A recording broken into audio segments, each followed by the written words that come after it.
Hello everyone, my name is Valandra Glasper, and today I am presenting a study done by Alexandra Barbary-Clark, Dana Straight, Samira Anderson, Emily Hittner, and Nina Kraus regarding musical experience in the aging auditory system, implications for cognitive abilities in hearing, speech, and noise.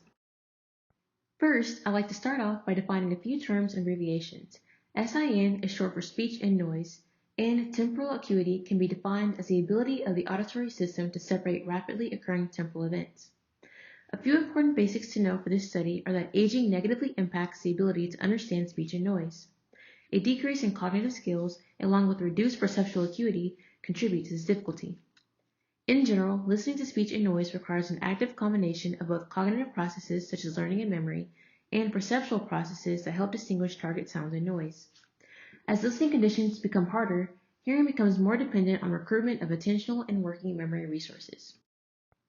Studies have shown that musicians with lifelong musical training demonstrate auditory-related cognitive enhancements that result in perceptual advantages for understanding speech and noise.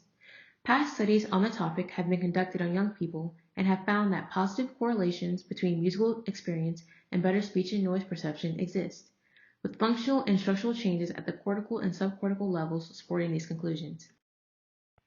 The hypothesis of this study can be stated as follows.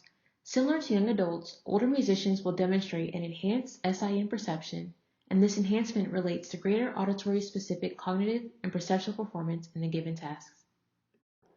37 participants between the ages of 45 and 65 were recruited for the study.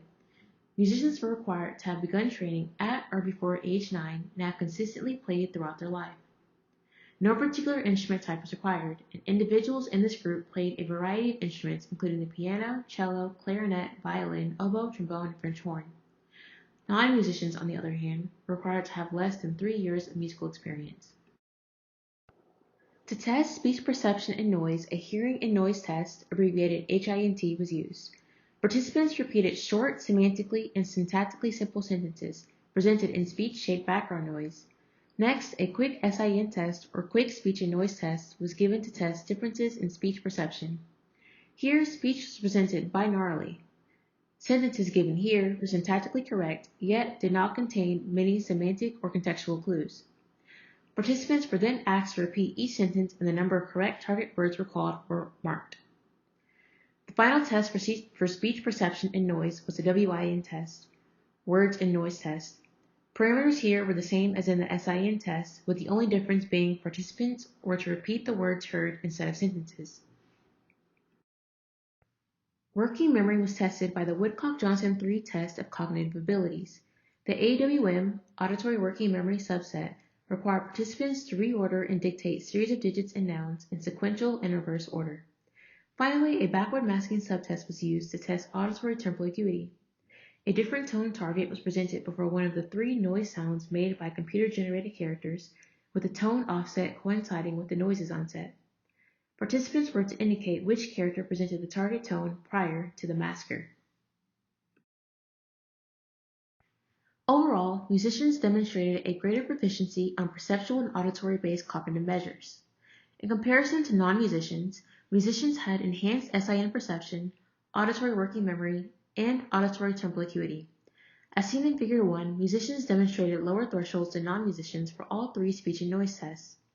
In the graph D of Figure 1, we can see that musicians had a lower backward masking threshold than non-musicians, which equates to a higher auditory acuity. Moving counterclockwise to Figure 2, musicians demonstrated much better auditory working memory than non-musicians, with a positively correlated relationship between better AWM performance and better performance on the quick SIN test. Finally, Figure 3 depicts the correlations between measures of speech and noise perception, working memory, and auditory temporal acuity. Graph A depicts the correlation between SIN performance and auditory temporal acuity, while Graph B illustrates the connection between SIN performance and working memory, with better quick SIN performance correlating with better auditory temporal acuity and higher working memory ability. Graph C illustrates that some correlation exists between working memory and auditory temporal acuity. However, more extensive tests need to be run as the results for the graph were only observed in certain conditions.